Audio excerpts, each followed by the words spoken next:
Okay, good afternoon, everybody.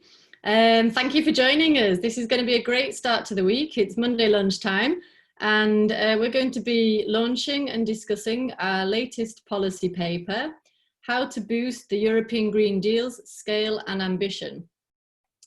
This is actually the framework of a longer research project under the framework of a fiscally sustainable public investment initiative in Europe. And we're going to be discussing this paper, but also the wider context of what's happening at the moment with the European Green Deal and the climate agenda, let's say. My name's Charlotte Billingham. I'm Senior Policy Advisor at FEPS working on climate. I'm going to be the moderator of today's discussion, and we've got some great people lined up to discuss with us. I'm going to introduce them in one moment. Just so you know, we're live on Zoom. But also, live on Facebook and also on Zoom. So please welcome to those people that are joining us from both platforms today. This webinar leads on from some discussions we had last week as well on climate justice at our Call to Europe conference. And really, I mean, I think the main message is that we know the task is achievable. And quite frankly, there's no choice about it. We have to green our economies.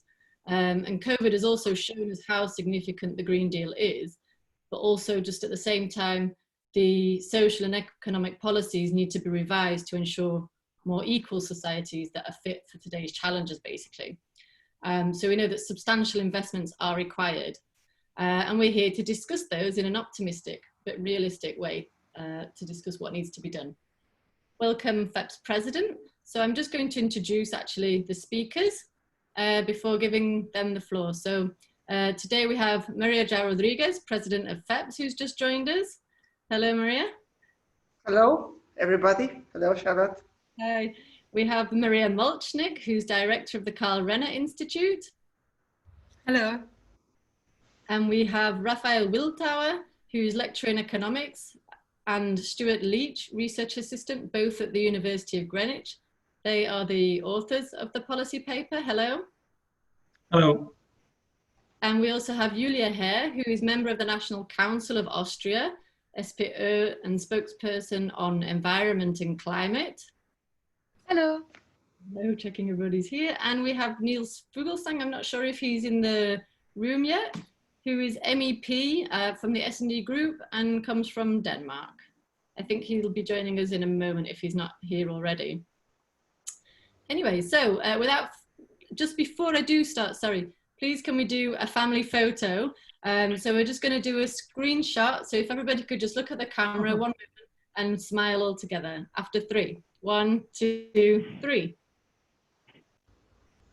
Thank you. My colleagues in the background are taking the screenshot. And now, without any further ado, I do pass the floor now to FEPS President, please. Thank you very much, Charlotte, and hello, everybody. Great pleasure to join you, and Maria Molchnik will follow me with this introduction of a very important topic we need to discuss today. Well, I must say that when FEPS agreed with the Renner Institut to launch such a project, we were not foreseeing that all of a sudden all our engagement towards the new Green Deal will be challenged by the current COVID crisis. And we had very hard times, and we are still there, to make the case that in such a new situation and unprecedented crisis, the Green Deal is not a luxury, as some actors are arguing. Not at all, on the contrary. The Green Deal should be at the heart of the European recovery plan to respond to the COVID crisis. First of all, because of this crisis, we do understand that the One Health principle is also about a healthy relationship with the planet. And so the Green Deal is more necessary than ever. But there is a second reason, is that the recovery plan will involve a big fiscal stimulus. we need to push for investment, but investment in the right direction. So, of course, the right direction means really to implement the Green Deal with more powerful instruments. That's why your research is now so important. Because I need to be short, let me just give some hints on how can we make the best of this research and the ongoing political debate. Right now, we FEPS, we are deeply involved in defining this European Recovery Plan. And this week we'll have a European Council discussing about this. Well, the points I'd like to make briefly is, first of all, on your first question, the level of ambition. Yes, you come with powerful arguments showing why we need to have a higher level of ambition. And this should be introduced in the objectives for the recovery plan. And this should also be introduced in the current climate law being discussed in the European Parliament. My second point is on your second question, which is how to make these investments sustainable. Yes, this is a very serious issue. As you know, right now, because we have a special situation, we are somehow suspending the normal approach of Stability and Growth Pact.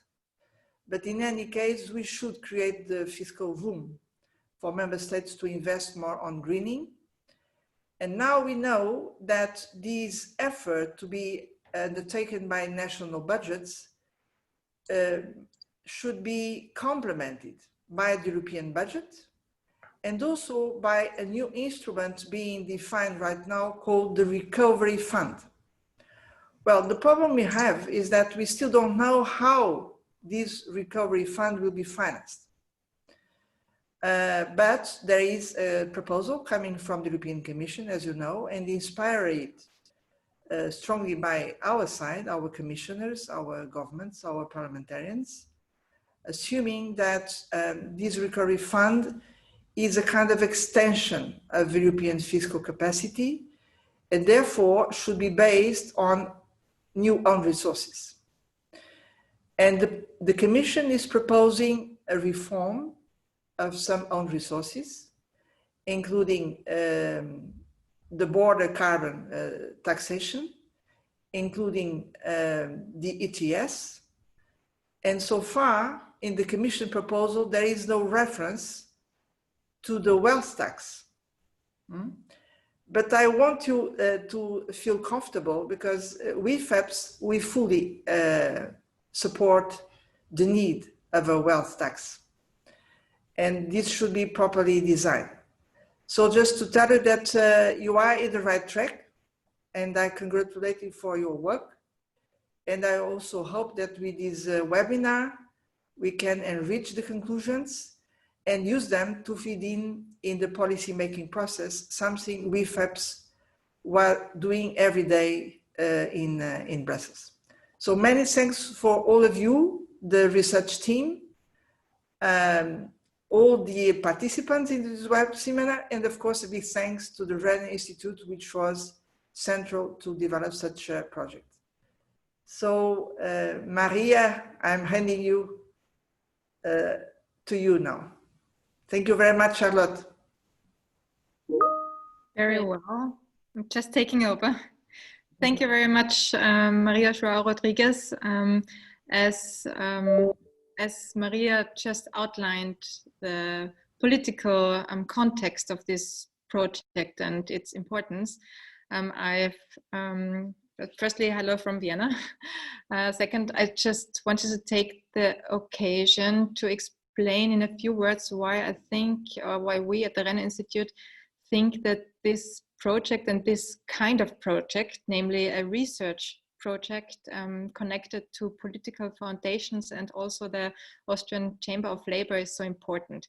The Renner Institute is the official political academy or foundation of the Austrian Social Democratic Party, and as such we believe that it needs more and continuous effort to translate scientific work into political understanding first, and further also to develop policy measures out of the research. And this is why we started to build a small center at the Renner Institute called Science and Politics, where we where we started to establish an ongoing dialogue between social democratic politicians on the one hand and scientists on the other hand, on topics that are particularly relevant for daily political work. And as such, we see the European Green Deal project as an important part of these efforts and also of our efforts to boost progressive politics in one of the most relevant political questions of our time, namely how to keep the world a place where we can all exist, and how to make the necessary ecological transition a just transition and a democratic transition. I would like to thank our team of economists that managed to produce this excellent policy paper. Thank you also to Charlotte and her team at FEPS for organizing various inputs from scientists and policy makers in this field all over Europe and beyond. And also, I'd also like to thank the Austrian Chamber of Labor for being a part of this. I'm very much looking forward to the presentation and the debate. Thank you very much. Thank you very much, Maria. And thank you, Maria. We've got two Marias with us today. And I also see we've got a lot of friends who are joining us online. So this is great to see. We're going to, I see also Niels is here with us now as well. So welcome, Niels. We'll just have one more go at the family photo, please, before I hand the floor over to Raphael and Stuart for the presentation. So if the speakers could just quickly, briefly look at the camera. Sorry, you know, if we don't do this, then, you know, we don't have our history on social media. So 1, 2, 3, smile. Thank you very much. And thank you for those who have the patience. So now I'm going to pass the floor to Raphael and Stuart, please. Thank you very much for these introductions, and thank you very much for having us and for the interest of all the participants in our report. Stuart, can you share the slides? Before we have the slides up, what we are asking in this report is the question how to boost the European Green Deal scale and ambition. And what so my name is Raphael. I'm at the University of Greenwich, and together with Stuart Leach, we are going to present our report to you today. The brief outline of what we try to do in this report is we asked two big questions. On the one hand, what we are asking ourselves is, what is actually the current state of climate science, and what are the recommendations climate scientists are having for policymakers, for economists, for interested people about the problem of climate change? What is this nature, what is the scale of the problem, what should we do according to climate scientists? And then we wanted to compare that with the current proposals at the European level about climate change, most importantly, the European Green Deal. So this is the task we set ourselves with this report. Before I jump into that, a few words about the structure of the project, which is very much a collaborative effort, as you have seen. I will be very brief. On the one hand, thanks to the project partners, which made that project available. Secondly, the project is part of a broader project where we are going to look at a fiscally sustainable public investment initiative in Europe. And the reason I'm mentioning that is that we're going to have, this is the first result. We're going to have further outputs. President Rodriguez talked about the wealth tax. We will look into that in more detail in a follow-up part of the project. So you can expect more from us around this important topic. And finally, the research team, myself, Professor Jakob Capella, who is also with us in today, and Stuart Leach, we've put together the evidence here. Okay, and with that, let's start with the first part about what are the key messages climate science has for us on that important topic. Stuart will summarize that for us. So my name is Stuart Leach, and yes, the three core messages that climate science really has for us is that, firstly, the price of inaction is much higher than we think, that there is not much time left, and that there are a number of policy requirements for us to achieve the decarbonization that is required in order to stop the world from overheating. The consequences of inaction are, well, pretty dire, unfortunately, and that take the form of many climatic problems such as droughts, heat waves, storms, and floods. And doing nothing will make the world much less suitable for human habitation. With recent projections for 2070, if we don't do anything, being that 3.5 billion people would live life in regions where average temperatures are more than, say, 29 degrees. And that map below in front of us, sort of those dark areas are basically going to be places where it would just be too hot to actually sort of live, simply because our bodies would not physiologically be able to sustain long periods of time outdoors, and that would produce a lot of misery and suffering for the populations, and people would have to move elsewhere, really, and that is a very large number of people, those regions being highly populated. So there is not much time left, and the goal is pretty clear in the science that net zero emissions, that we need to achieve net zero emissions, and that we need to keep the world from heating above 1.5 degrees. The reason that the number 1.5 degrees is so important is that the climate is very fragile. And it may not seem to be the case, but there's a principle of accelerating risk here.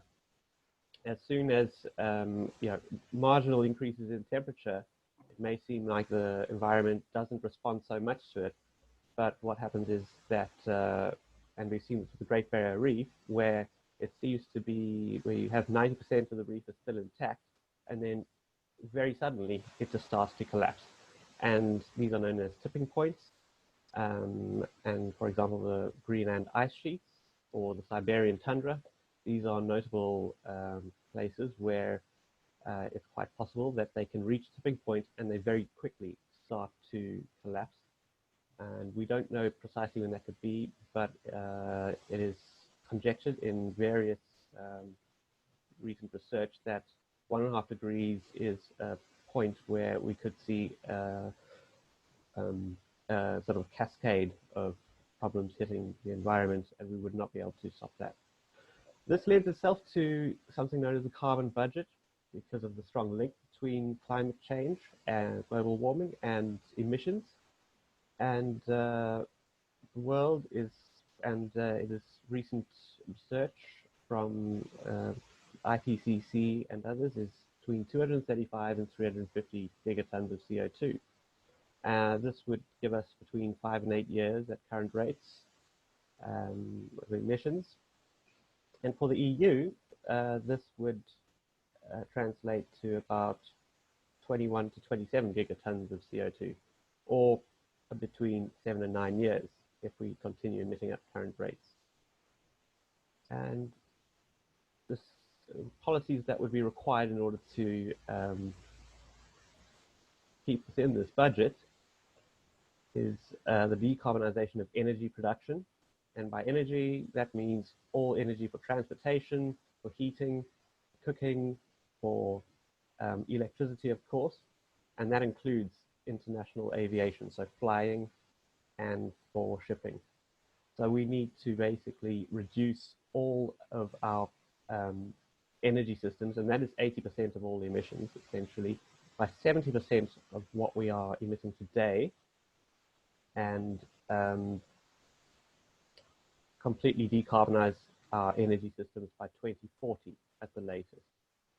In comparison to, this does not include the emissions from agriculture or from industrial processes like chemicals and so on. Buildings, a lot of emissions are produced in the consumption that takes place from buildings, for example, and so deep renovations to increase the efficiency. So, for example, getting rid of gas boilers and putting in heat pumps, and insulation, so we consume less energy as a consequence. Transportation will need to be completely overhauled, and high-speed rail links and livable cities, and industrial processes as well. We need to completely form those.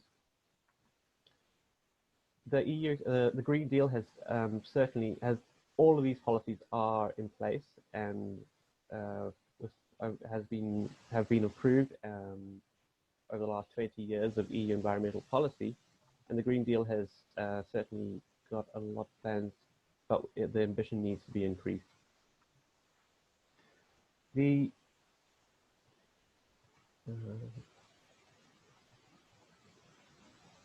Basically, the Green Deal has overall overall greenhouse gas emissions of up to 55% reductions on 1990 levels. What we are proposing, or at least what the scientific literature suggests, is that it would translate to minus 65% on 1990 levels. So that's quite a substantial increase in the targets that are necessary by 2030. And then, of course, by 2040, all energy carbon specific emissions will need to be completely zero.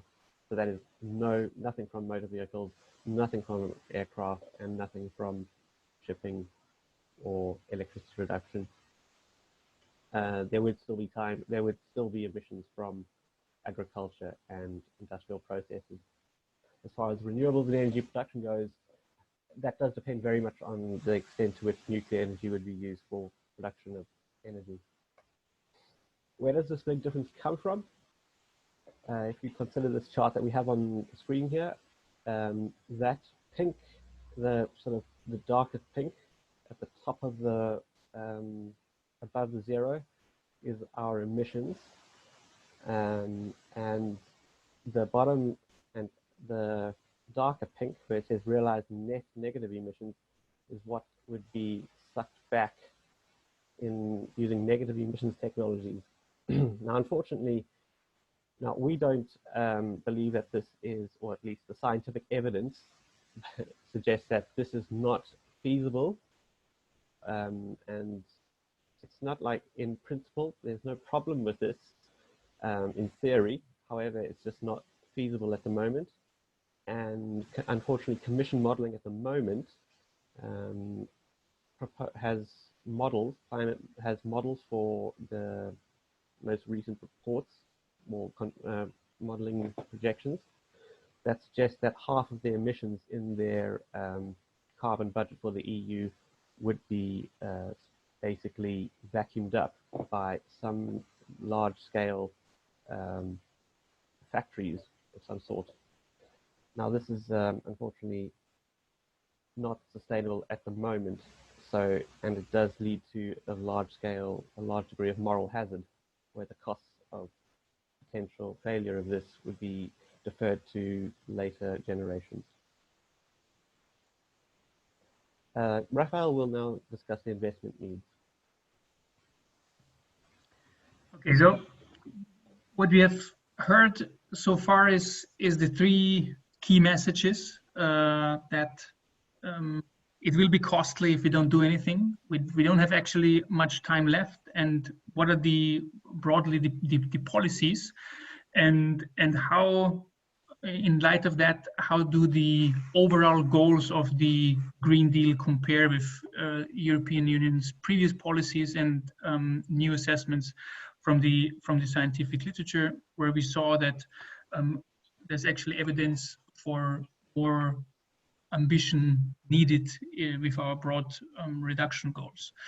Now, the way we are going to be able to cut greenhouse gases more substantially involves investment in key areas of the economy, most importantly, the energy sector, but not only. And these investments were a focus of our report, in the sense of how much do we need of those, in which sectors, and to what extent is the European Commission's assessment of these investment needs in line with other sources in the scientific literature.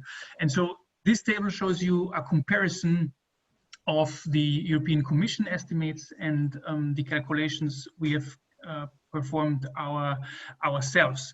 If we, for now, focus on the calculations or the numbers where we exclude transport investment, so this is the second and the third line, what we have is a business as usual scenario, which means in the first column, these would be investments which are assumed to take place annually if nothing else changes, which means that these are estimates based on current policies, current 2015, 2016 policies. So the second line, the Commission estimates in its current form, or in the documents which inform the European Green Deal, that there would be annual investments of about 400 billion euros annually in green projects.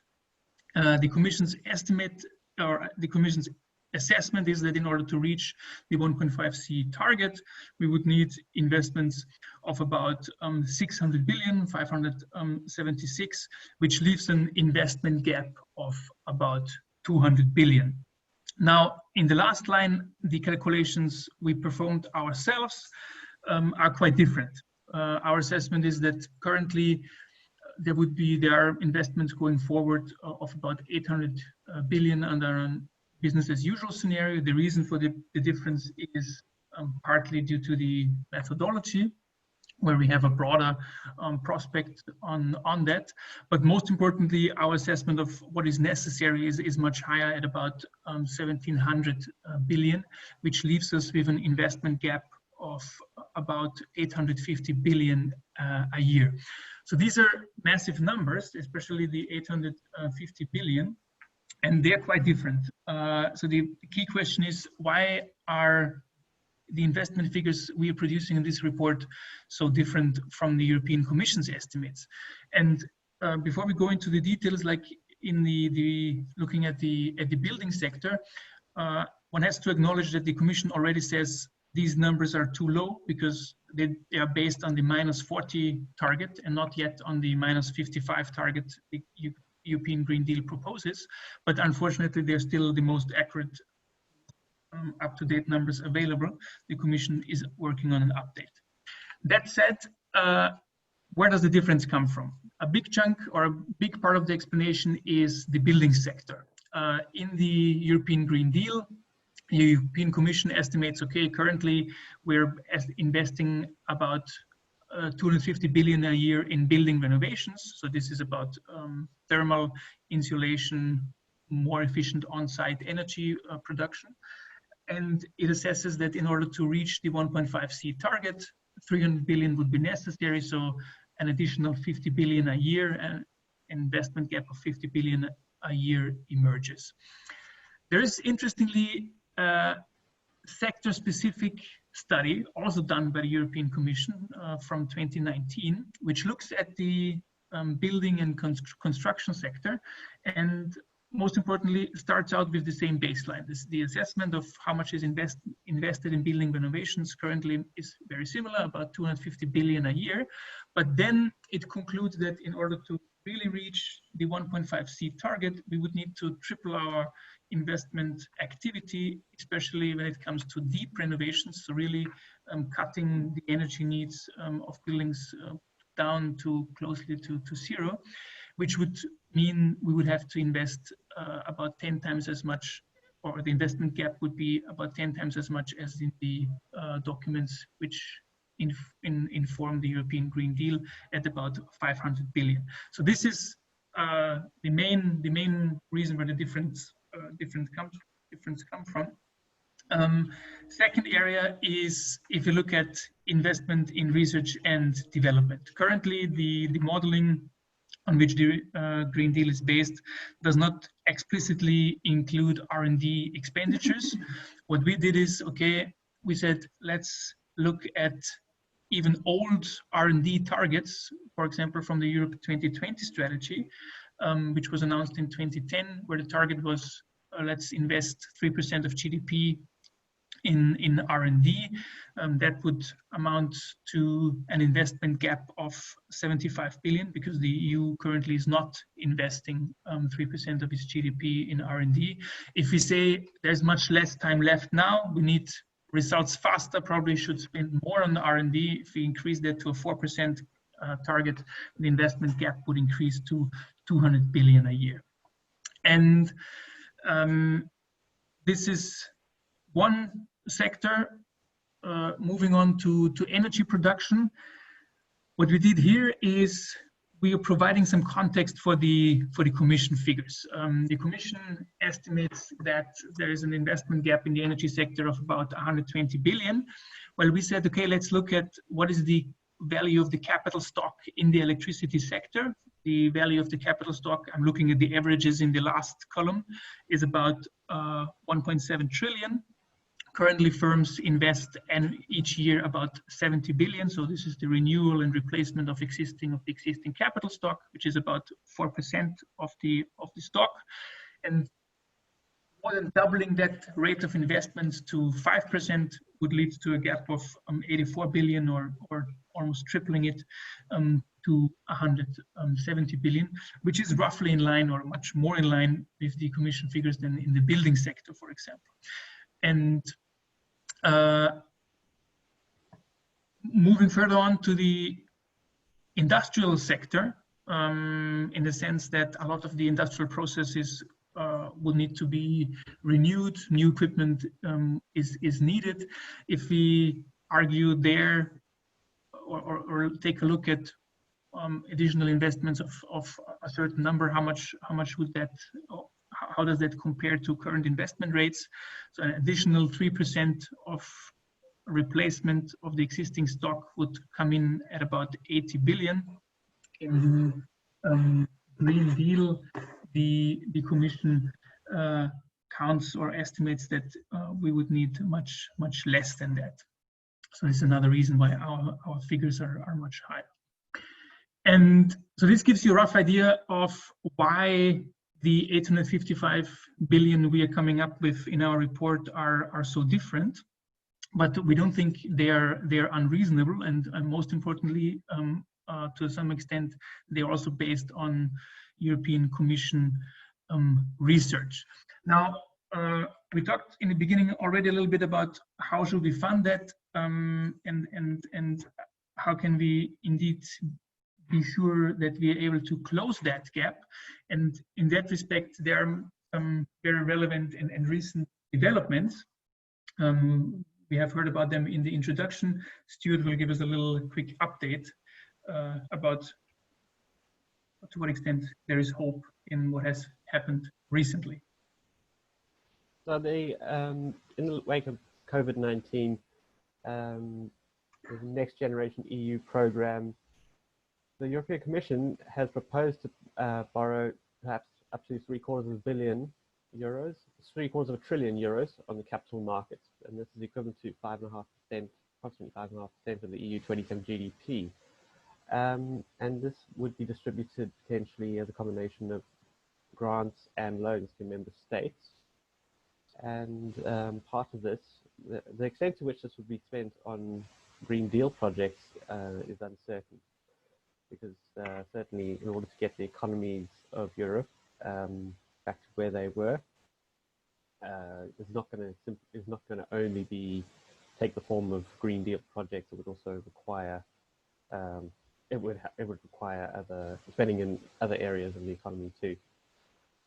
This is not yet finalized either. There is still it's still in process. And currently we're also working on, the second part of this project is about other potential sources of finance, especially and specifically a wealth tax research into wealth tax in Europe. And some conclusions and policy recommendations, which Raphael will discuss. Good news is that a lot of the required technologies do exist, with one of the exceptions being that the industrial processes are, a lot of them are expensive, or they are not yet deployed at a large scale. And but we do have a lot of, especially in energy, and they are in many respects cheaper. The European Green Deal as a set of policies is really encouraging insofar as it has put climate change to the top of the EU policy agenda, and it has been, and it is work that has been taken decades, in fact. But it also does expand the scope all across the legislative agenda. Unfortunately, it does tend to underestimate the investment requirements and the climate change targets as well. And finally, it probably does require a European master plan at a more granular level as well. And Rahel will go through the final policy recommendations. What do we mean, or what do we recommend specifically? The bigger picture is we think that the European Green Deal scale and ambition should be upgraded along 4 key dimensions. And the first dimension is the overall greenhouse gas emissions reduction target. We talked about that. There's evidence which suggests by 2030 we should cut emissions by 65% instead of the 55%, and further decarbonize or completely decarbonize the energy system by the latest by 2050. Related to that first point is the second one, which is refraining from large-scale negative emissions. And Stuart has explained it with this nice graph. Currently, the European Commission modeling assumes that we are using up almost twice our carbon budget up to 2050, and then suck it out again in the remaining of the 21st century. We think this is a high-stakes gamble we should not embark on. The third one is to really scale up the investment targets we have in order to match the total the required expenditures, and because we have seen that it is likely that the current figures underestimate the requirements. The fourth dimension is to pay attention to equity, pay attention that this transition is a just transition, and we think that transfer payments and training grants are needed in order to address the regressive nature of rising energy costs. So this is to some extent the big picture, the bigger vision. What are about more concrete steps? The next 6 recommendations in our report.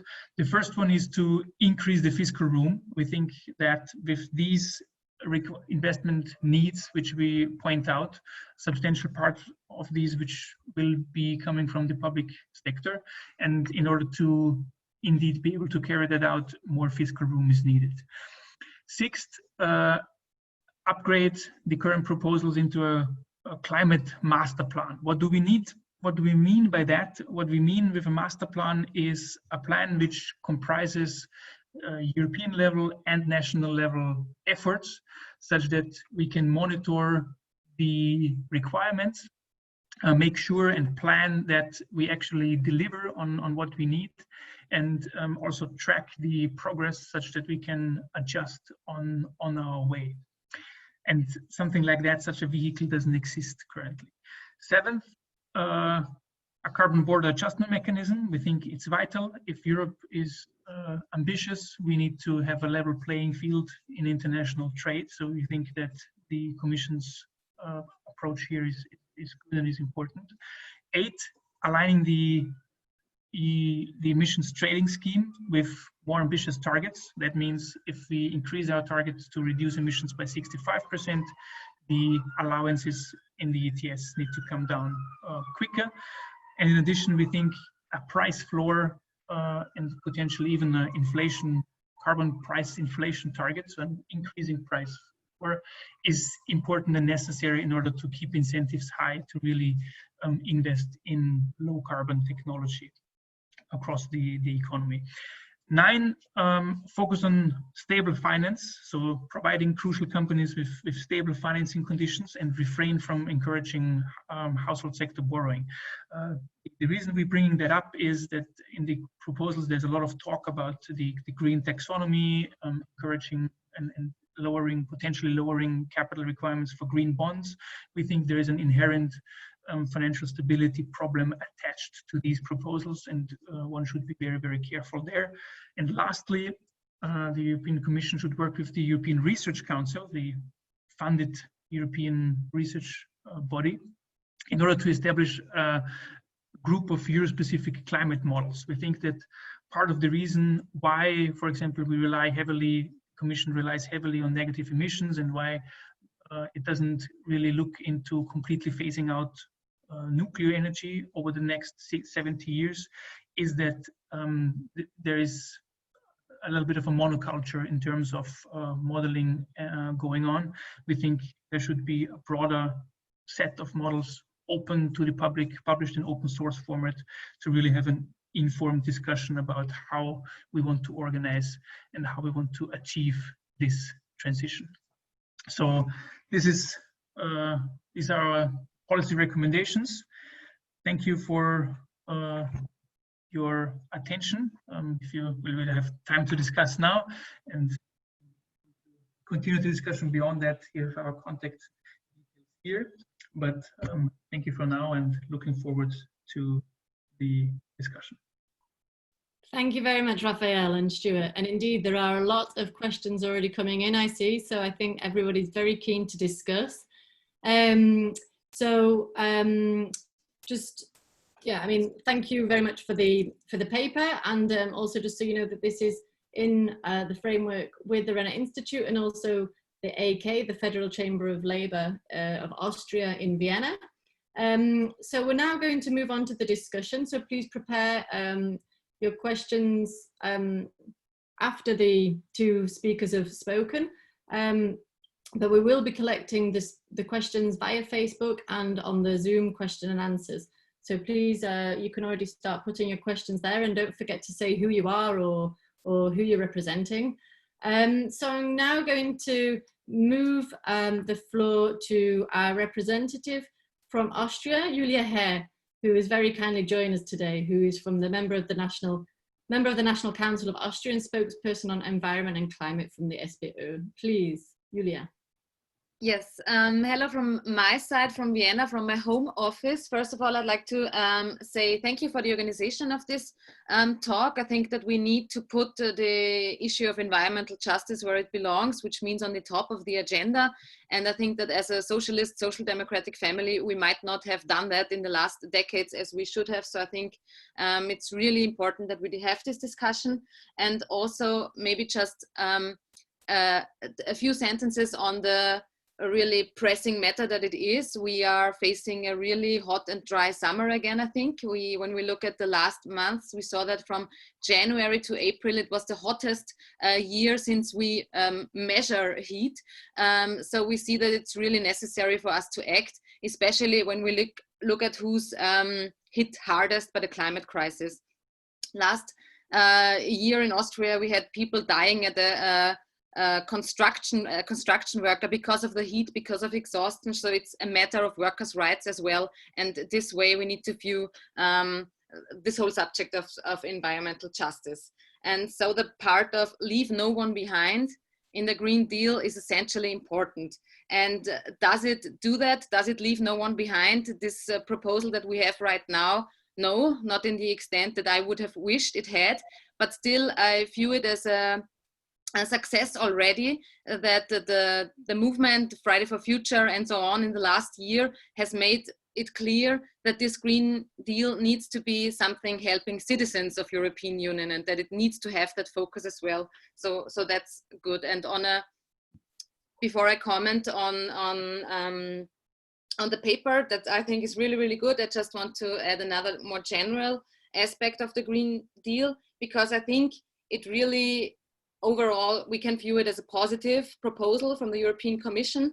And when we look at especially the broad attempt, when we look at the food to fork strategy, where we want to reduce pesticides, or circular economy package, especially the biodiversity strategy, when I read the goal that 30% of oceans and 30% of land should be protected natural spaces, I was pleasantly surprised. And I think that that the proposal coming from the European Commission, surprising me in a positive way, hasn't happened in a long time. So I think it's one of the better proposals that actually we are discussing right now. It has good goals, yet of course, could I have written the Green Deal, I would have had a different focus. I'll just name one example.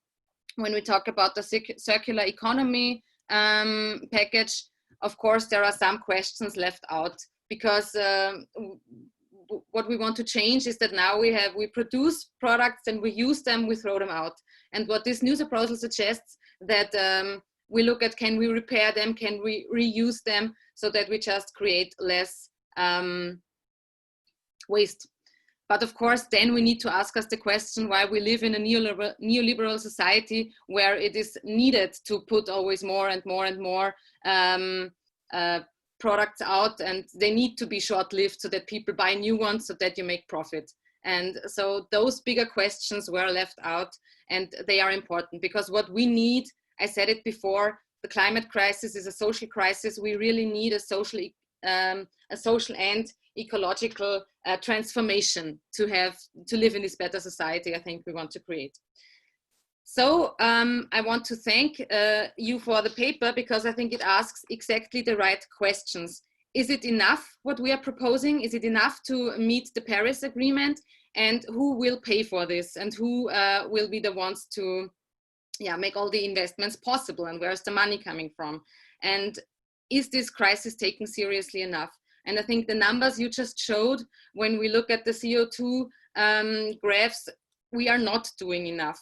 So the proposal that you have for using the full space available in the current framework, when we talk about fiscal politics, I think is especially important. We need to view the climate crisis as the crisis that it is, and it needs more investment. You showed us very impressively the investment gap that is still there, and we need to close it. So we need to do more. That's, I think, what the paper shows, and what's also now relevant for us on a national level. Because even when we give us new climate goals in terms of CO2 reduction, we need to look at, have we fulfilled those that we have already agreed upon? And in Austria, we don't. We have not fulfilled our own climate goals the last year, the year before that, and the year before that. So there needs to be more more protest again, not only on the level of the European Union, where we need to bridge this investment gap, but also on the national level. Because I think my learnings from the last big climate conference from the COP in Madrid was that the goals are there. We have defined the Paris Agreement. We know it's 1.5 degrees, but putting it into action, implementing it now is where we are standing as well. And so we need, in all the national governments, finally realizing this is a crisis and we need to act upon. And so I'm coming to my final point that I would like to make, because when we treat it as a crisis, we can compare it to the crisis 2008, 2009, where we saw that a lot of money was spent, saving big financial players back then. And then when the money was spent, it was followed by, okay, now we need to cut back. Now we need to stop spending money. Now we need to cut. And it was the welfare systems. It was the, sorry, my English, I could do this more eloquently in German, but it was, we cut down in all the wrong places. So that's what we need to change. We need to make sure it's an investment and it is not paid by those paying the taxes, but all as well. And you mentioned this in your paper, we need a wealth tax. There are so many different examples, and it's just really about the implementation of them. So that's also, I think, a very good point that you make in your paper, and that now we need to follow on. to make sure we use the whole space there is within the fiscal arrangements that we are right now, and to make sure that we really make those investments possible. So just really last point, 2 topics I would like to add to this discussion is, one, it's also in a long-term goal when talking about the Green Deal. When we ask for this just transition, it needs to be a job guarantees. We have so many problems in changing industries, and we want to change them. So we also need to make sure that we have job programs. Your paper also focuses on that. I think maybe it's time to start discussing about the work, a right to work, also in the future. And the last point I want to make, of course, the discussion we have about the COVID situation and the investments that are needed, we need to put those 2 topics together. That's, I think, now pretty clear. And so many scientists from all over the world have emphasized now that we need to put those 2 strategies together. But that also means when we're talking about transferring money, helping right now,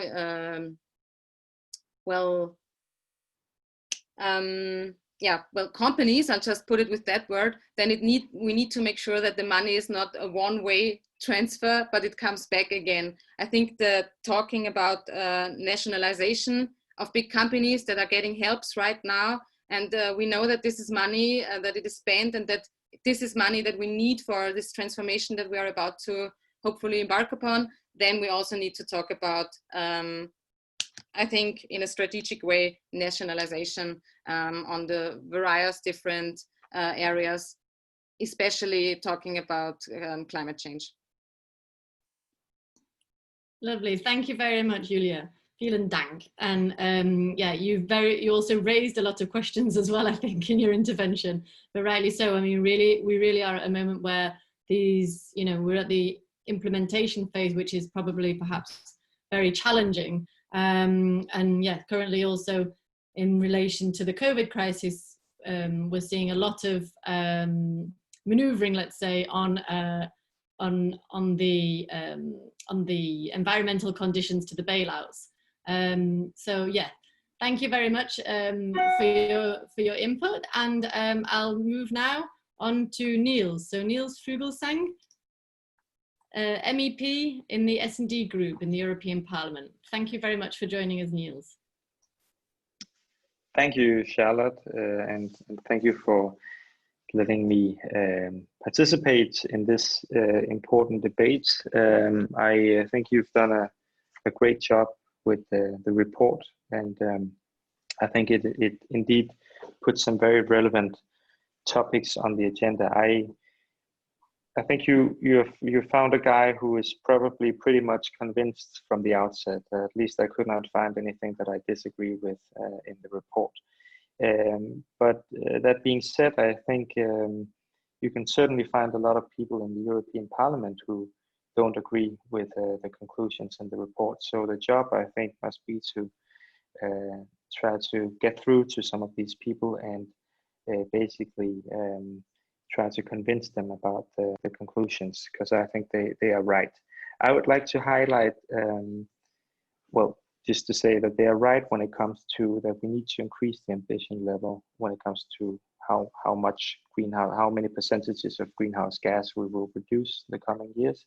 They're right. It is right to say that we need to increase investments and that we don't have a lot of time.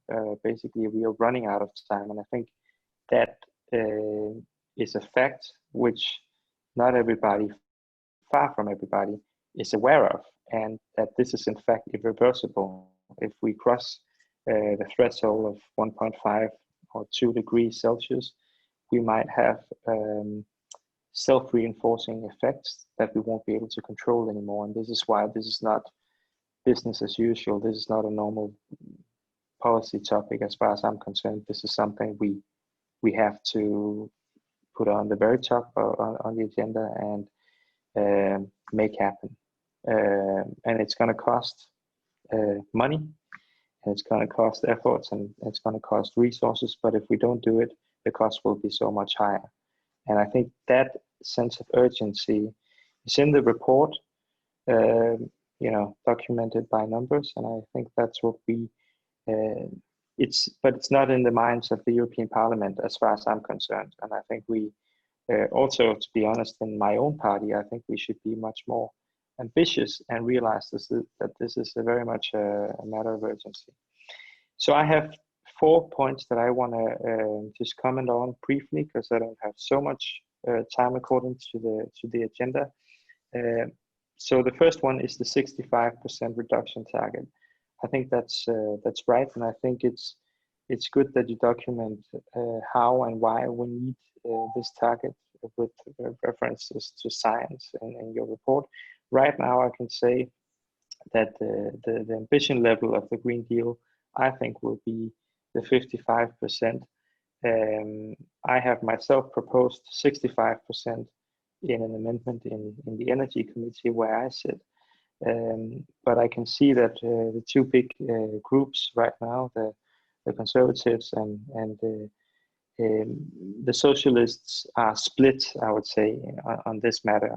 I think we should go for the 65%, but it's very much up for debate right now. And I think it would be great if you could also reach out to the more skeptical MEPs with these numbers and your arguments, because this is now that we need to do this work because we are negotiating the climate law right now. And this is where we put the number in, whichever number it will be. So I think that's important. The second thing is with regards to the need for more investments.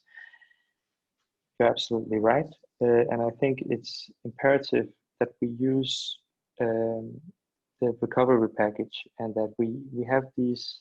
Right now, what is on the table from the European Commission is 750 billion euros, as you rightly mentioned. Of course, we need to make sure that that we have conditions, and I'm not talking about austerity conditions, which was a big, fat mistake from last time we had a recovery plan in Europe after the financial crisis. I'm talking about green conditions, that we need to make sure that this money, as much of them as possible, go to renewable energy, energy efficiency, building renovations that you talk about in the report, sustainable transport, etc. This is a lot of money. If we do pump them into the economy, in the old economy, in the old agriculture, in the old fossil systems, we won't get far. And so this is really also a battle that we're fighting right now. And so your input here is very much welcome. My third point is related to the financing, because I think it's very it's paramount that we make sure that this financing is just. And I know that is on your mind as well, writing this report. But I think we really need to highlight the tools that we have at our disposal for making sure that the rich pay as much as possible for this transition.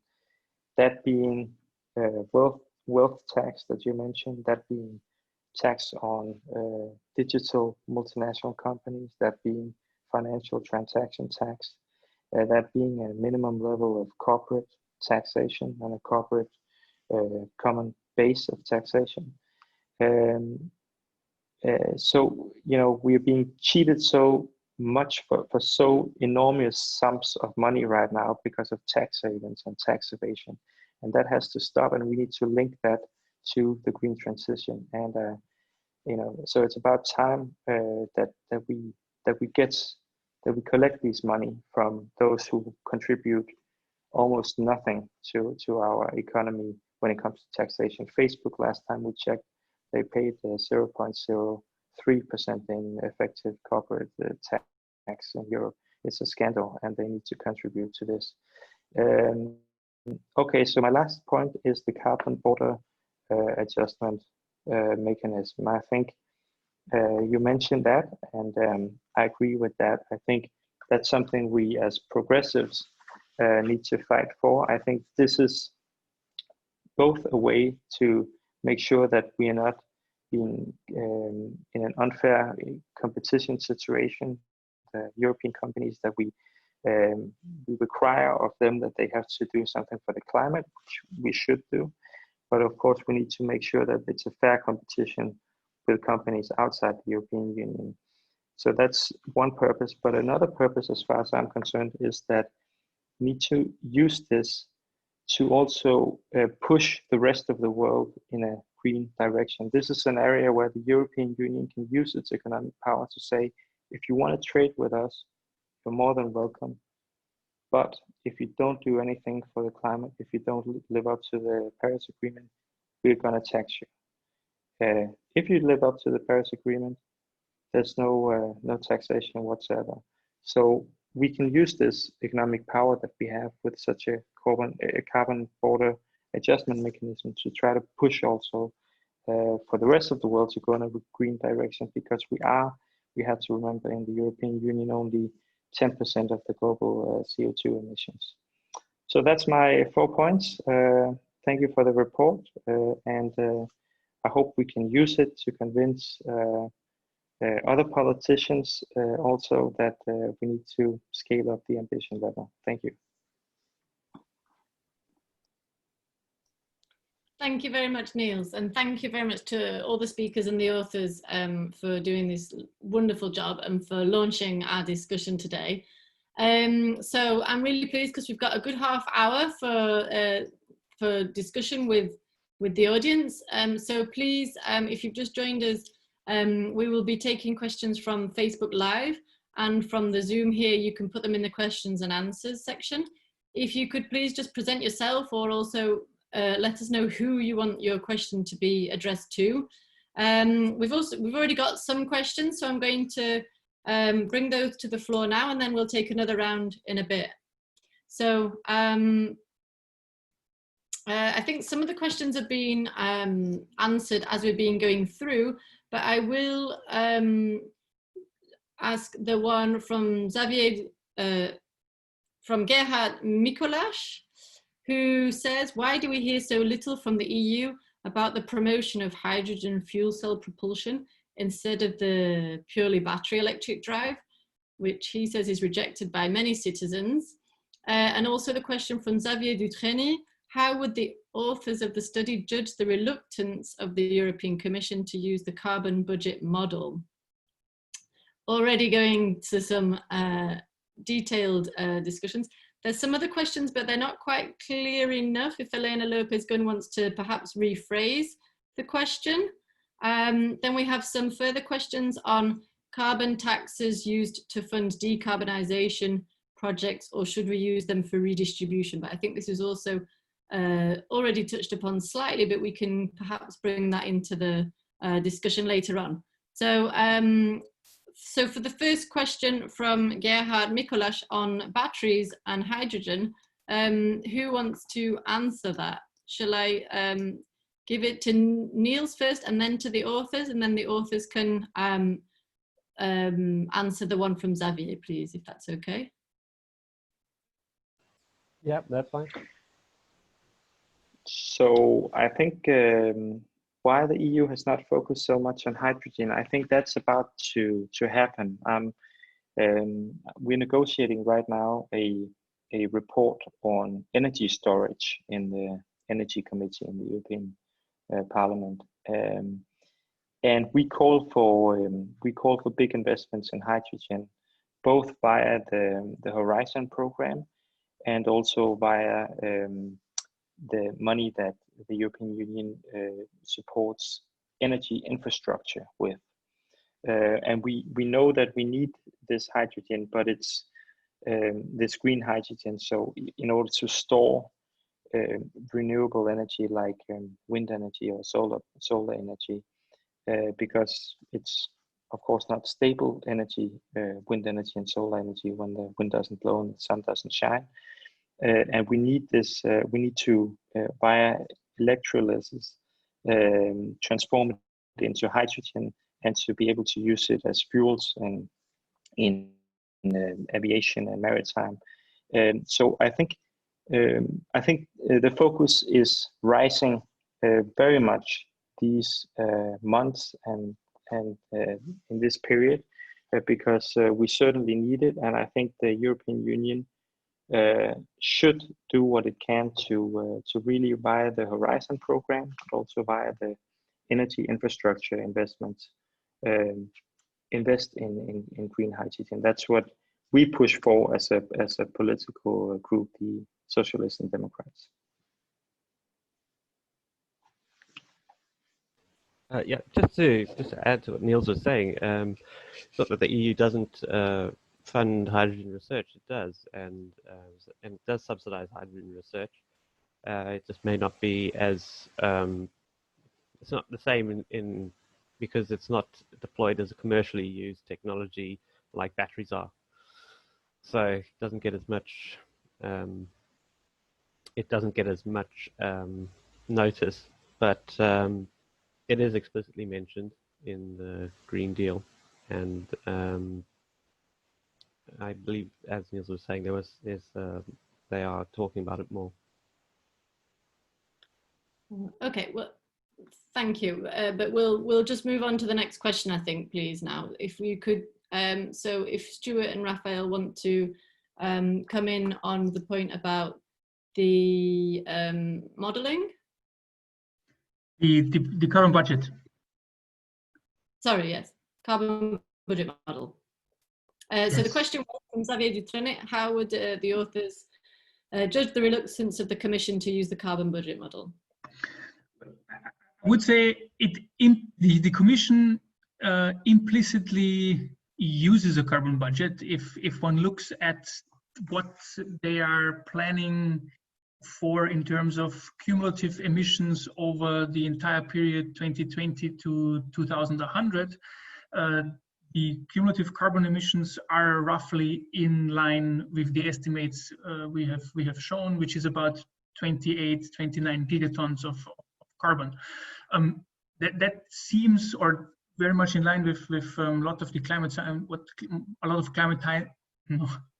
a lot of climate scientists say is necessary to stay within 1.5 C. Our main concern is about how to reach and stay within these 27 gigatons, because the current approach is to really emit up to 48, 49 gigatons until 2050, and then gradually start to suck it out again, either directly through carbon capture out of the air, or via basically planting trees and things like that. That I think is problematic, because these technologies are either uncertain how well they work and how expensive they will be. The capture it, if you want to capture carbon directly from air. If the plan is to just grow trees or other energy crops and then sequester the carbon when using them, this raises a lot of issues in terms of the required lands, the required also energy to grow these crops, potential conflicts with growing crops for food. So this is, I think, the main problem, and this is one of our main recommendations to refrain from that and try to really cut emissions down faster, such that we need to rely much less on these negative emissions in the second half of the 21st century. Okay, lovely, thank you. And then there was the question from Wolfgang Pointner, who says, can we use revenues from carbon taxes to fund decarbonisation projects, or should we redistribute them to citizens to avoid civil unrest like the Gilets jaunes in France? I'm going to ask Julia to comment on this, and then I'm going to take a few more questions, but Julia, first of all, please. Okay, so the question is, was it an either or? Because I think both is really important to look at our carbon evasion problem that we have going on right now, which is, of course, I think it's also what the paper calls for, to lose this problem at the border. And then as well, we need to have different funding and investments from different prospects. So I don't think it's possible to only tax CO2, and then from that money that you gain from the investments needed for the Green Deal, I think what we've seen before is that the investment needs to be, I mean, the gap was 850, I think, when I've written that down, yeah, billion a year. So there will be various,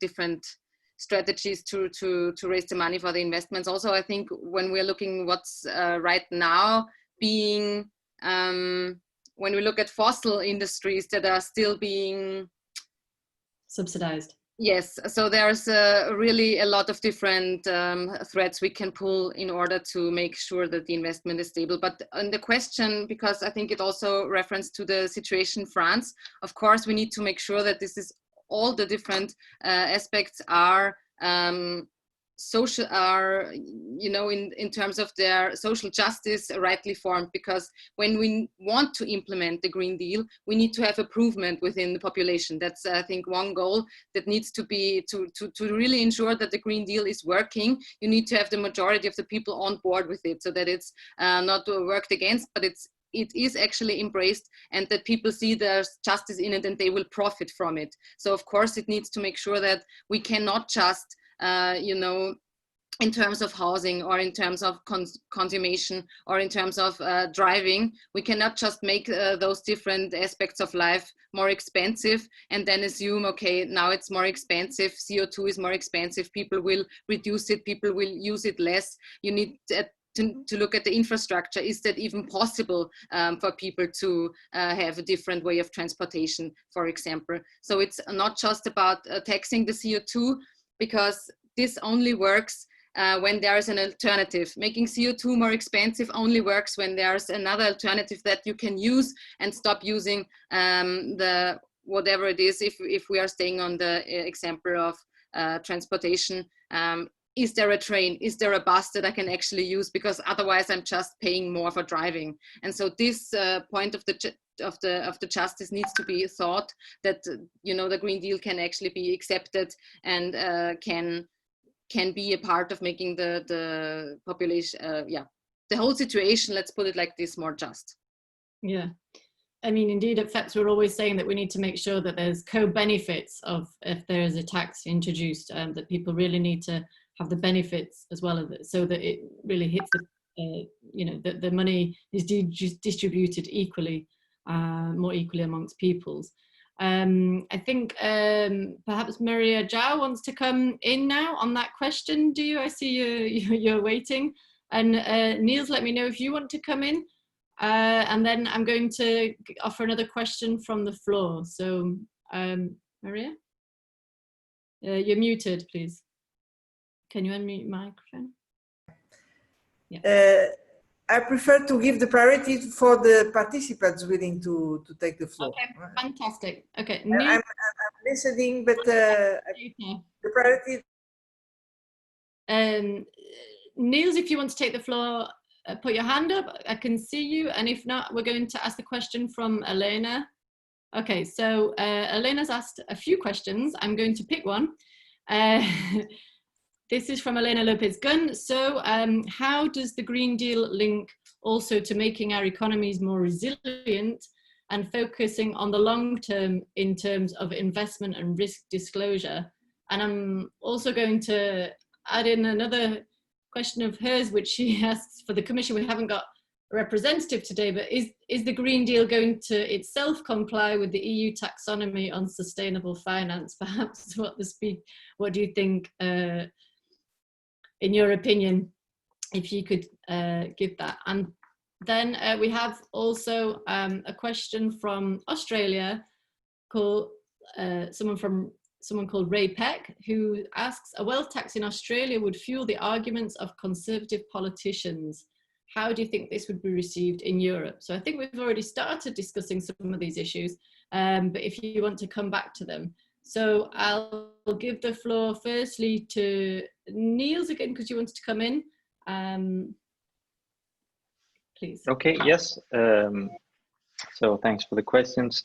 I think to begin with the last question on the wealth tax, Well, you know, I'm sure that a lot of right-wing politicians will be against such a tax because it's basically a tax on many of their voters.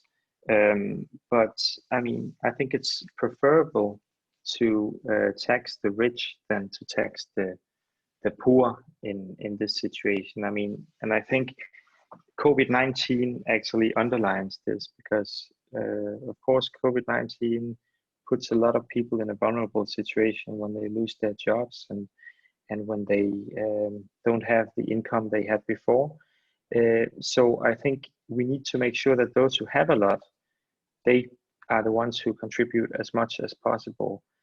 And so, you know, the European Commission made a investigation, and they have it on their webpage, where they say that basically the sums that are being cheated for via tax evasion and tax fraud is an enormous sum of money. It's what equals 2,000 euros for every person in the European Union every year. And I think if we could get some of those money collected and used in the green transformation, it would be fair, because this is not about even raising taxes. This is about collecting the taxes that we as a society have agreed that this is the tax level, and just making sure that everybody pays, that it's you know, that it's not a situation like today where those who have the resources, they are able to just avoid paying taxes because they are a multinational company or can hire a lawyer to make sure that they have planned to pay their taxes in the Cayman Islands, where the tax percentage is 0. That's not a wealth tax. That's fighting tax evasions. But I think a wealth tax would be a fine idea as well. It's just a matter, basically, for me, just to make sure that those who have resources, they are the ones who pay, because this is going to cost money. Mitigating climate change is going to cost money, and those who say that we can do this without a price, that, you know, it's just going to be green growth and there's not going to be a price tag, they're wrong. They're trying to fool you, as far as I'm concerned. So this is going to cost money, but the price will be much higher if we do nothing. And I think those who have the resources should pay the biggest part of the bill. Thanks.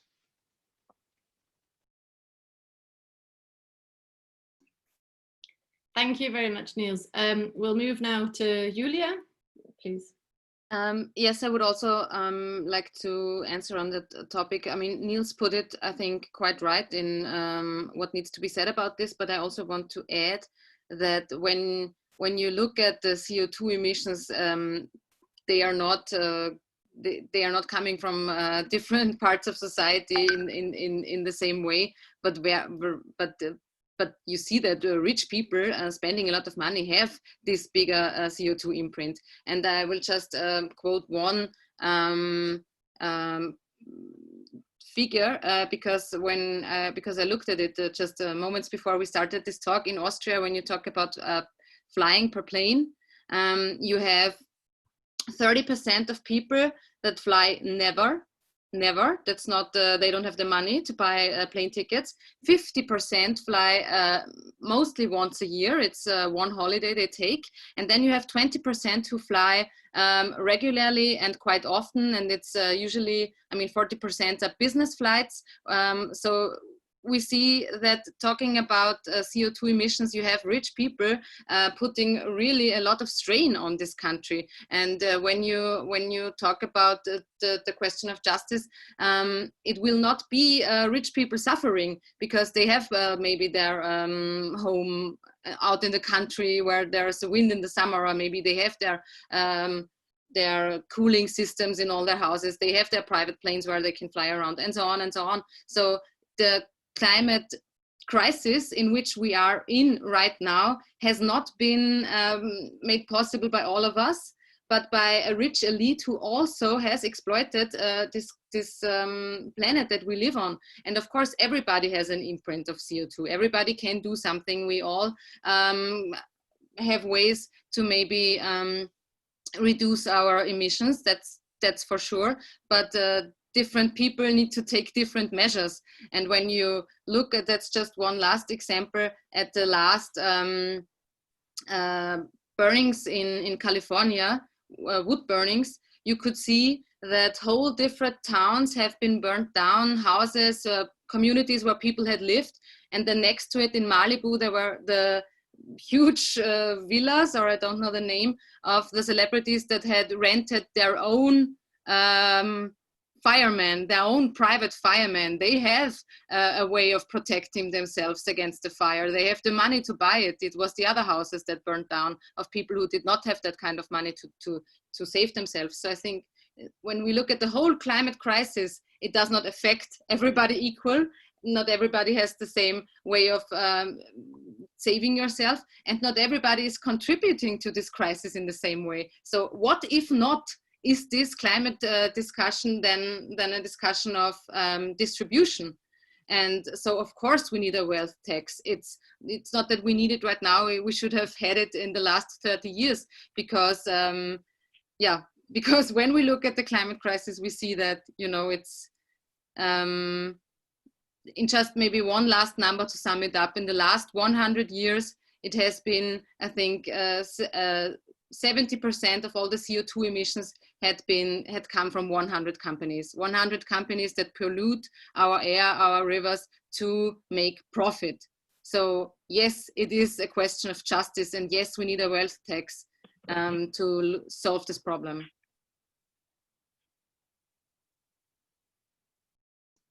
Lovely, thank you. Do Raphael and Stuart want to come in now, or we ask some further questions? Please, Raphael, then.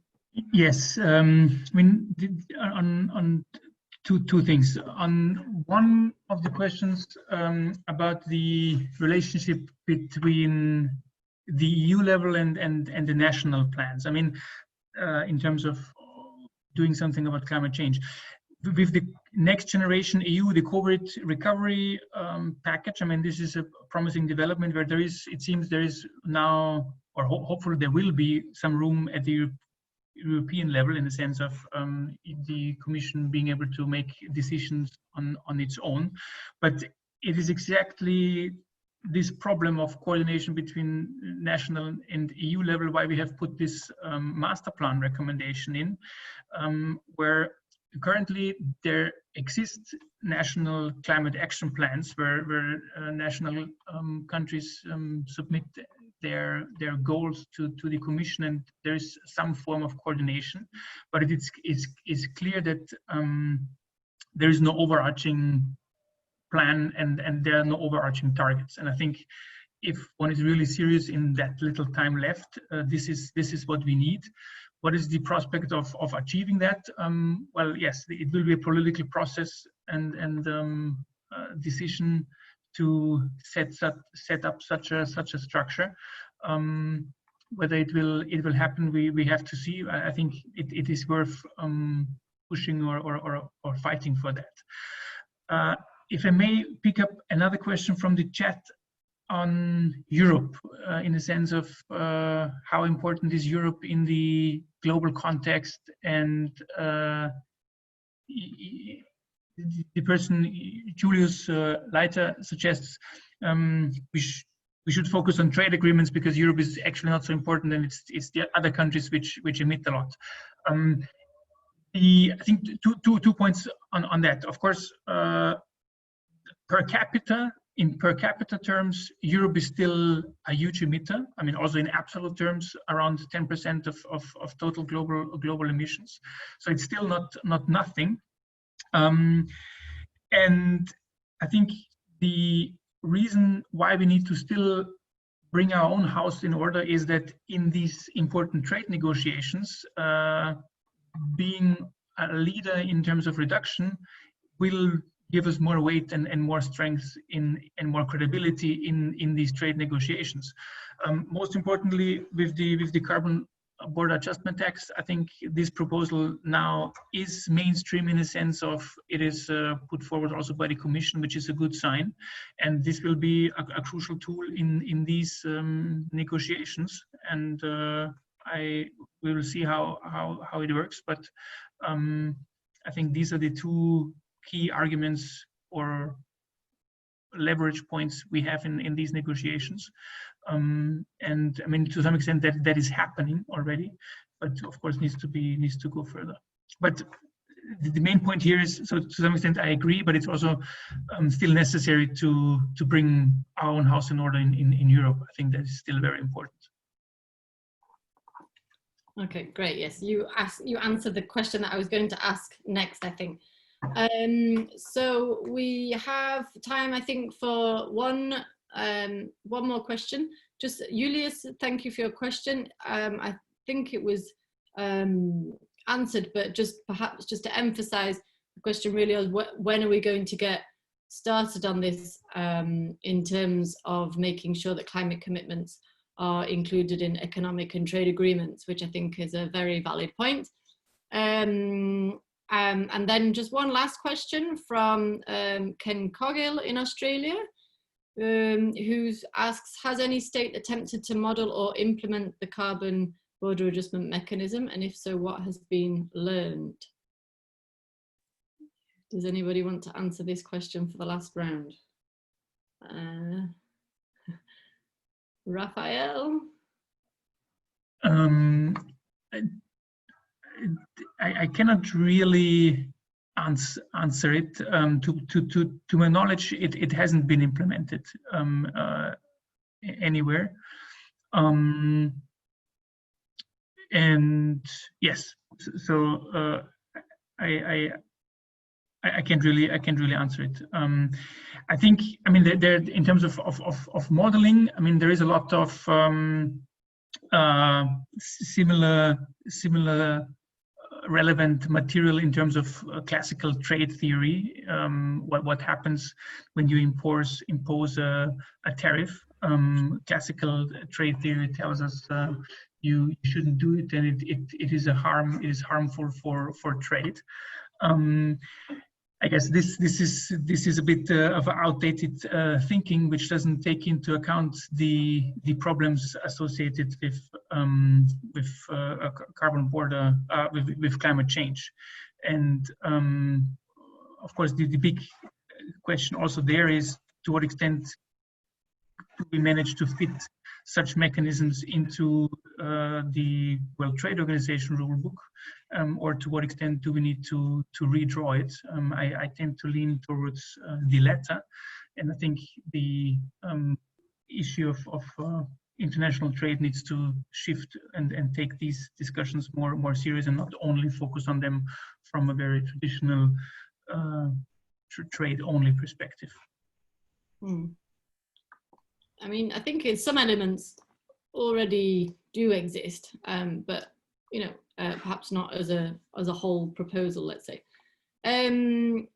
So see that we've just got a couple more minutes left. So thank you very much for the questions. I'm just going to give the floor to if Julia wants to come back in because you didn't speak lately, or Stuart, and then we're going to round up the debate with FEPS President, and I'll briefly say some brief comments before we close.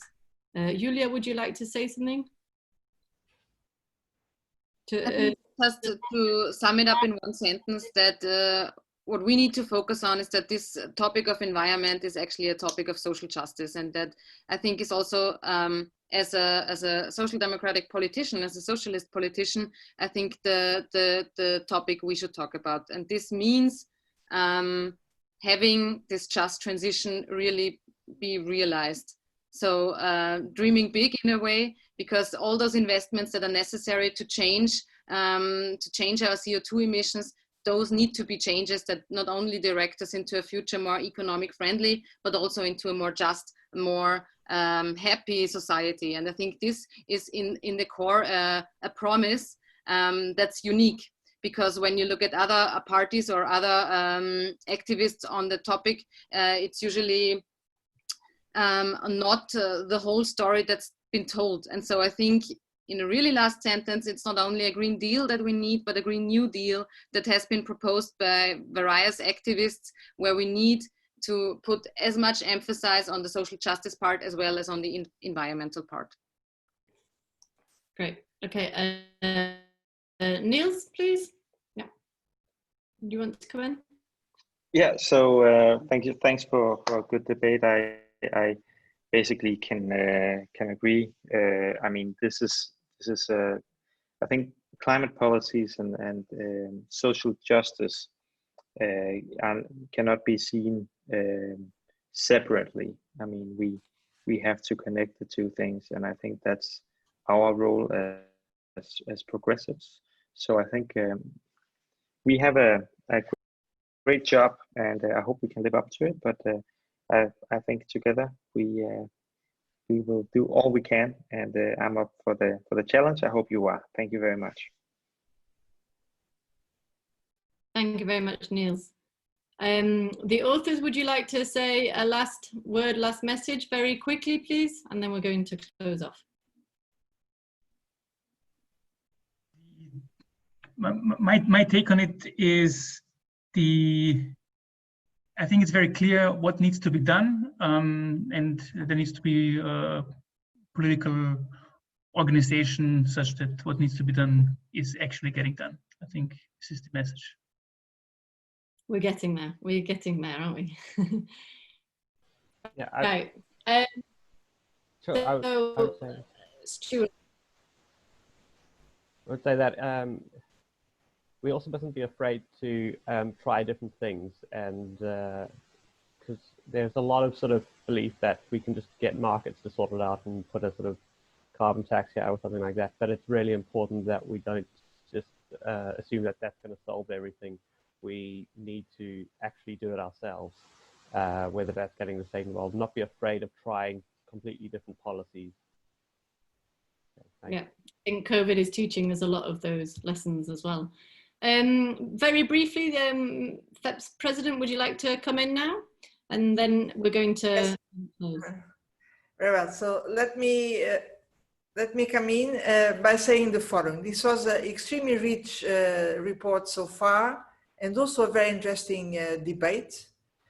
And I would like to underline some conclusions. The first one is that we can conclude that we must raise the level of ambition regarding the targets guiding the new Green Deal. The second is that we need to translate this into the European recovery plan, but also in the upcoming national recovery plans, because right now member states are being invited to define their own recovery plans. And this means then to be very concrete, because the plans must go sector by sector and propose measures .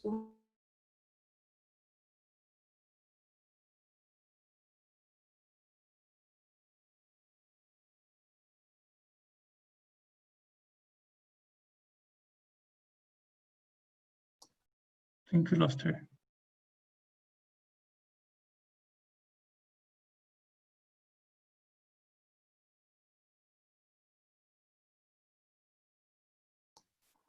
Yeah, so, well, that was a bit unfortunate, but anyway, I think we did the rounds of the debate and very much about the wider context. I think the president was just saying how important this debate was politically at the moment, and also what's going on in the European Parliament. So we'll definitely make sure that we use this paper hopefully to its optimal use. So thank you very much everybody today for joining us for this debate. Thank you very much to the questions. Thank you to the speakers. Thank you very much to the Renner Institute and to the Federal Chamber of Labour in Austria, in Vienna. And I see Tobias has been with us today, so that's really great that you could be here. Thank you to Julia, Niels, Raphael and Stuart. And thank you also to the team behind, because there's a bit of a background team helping us with these online tools now. So I'd like to thank my colleagues. And if you haven't already, please subscribe to FEPS newsletter on our website. You can follow our events page to see our next debates. And also we're on Twitter, Facebook and Instagram. You can also listen to our FEPS Talks is the name of our podcast. Yeah, I think that this debate was really rich, and we very much welcome this paper today. It's bringing about some further questions as well, but we're also very much in line to measuring what we need to be measuring, let's say. So we very much appreciate that. The paper can be found on our website. It's hot off the press, and we'll be sending you via email later today. So thank you for joining, and have a good afternoon. Bye to everybody. See you next time. Bye.